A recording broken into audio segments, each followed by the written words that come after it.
বয়স অসুস্থতাকে উপেক্ষা করে বন্যা দুর্গত মানুষের পাশে জামায়াত আমির।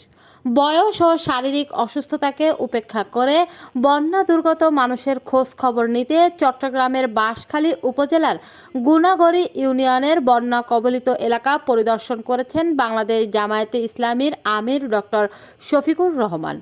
শুক্রবার সকালে তিনি হাঁটু সমান পানির মধ্যে নেমে একের পর এক দুর্গত পরিবারের বাড়িতে যান।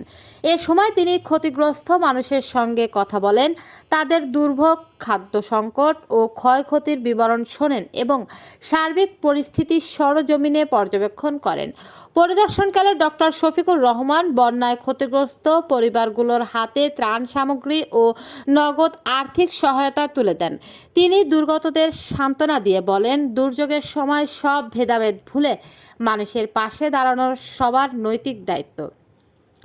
তিনি বলেন, আমরা এখানে এসে মানুষের বাস্তব অবস্থা দেখছি, কোথায় কী ধরনের ক্ষতি হয়েছে, মানুষ কিভাবে জীবনযাপন করছে এবং তাদের কি প্রয়োজন, এসব বিষয়ে সরজমিনে জানার চেষ্টা করছি।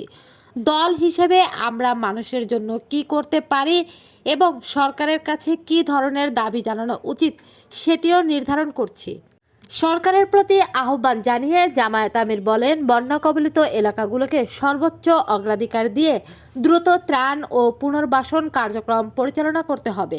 তিনি বলেন, চট্টগ্রাম, সিলেট, ময়মনসিংহ ও রংপুর সহ বিভিন্ন অঞ্চলে বন্যায় ব্যাপক ক্ষয়ক্ষতি হয়েছে। এসব এলাকার মানুষের দুর্ভোগ লাঘবে জরুরি ভিত্তিতে কার্যকর উদ্যোগ নেওয়া প্রয়োজন।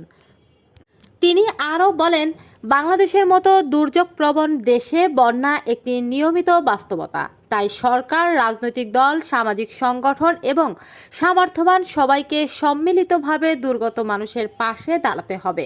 পরিদর্শন শেষে তিনি বন্যা কবলিত মানুষের প্রতি সহমর্মিতা প্রকাশ করেন এবং তাদের দ্রুত স্বাভাবিক জীবনে ফিরিয়ে আনতে সবাইকে সম্মিলিতভাবে কাজ করার আহ্বান জানান।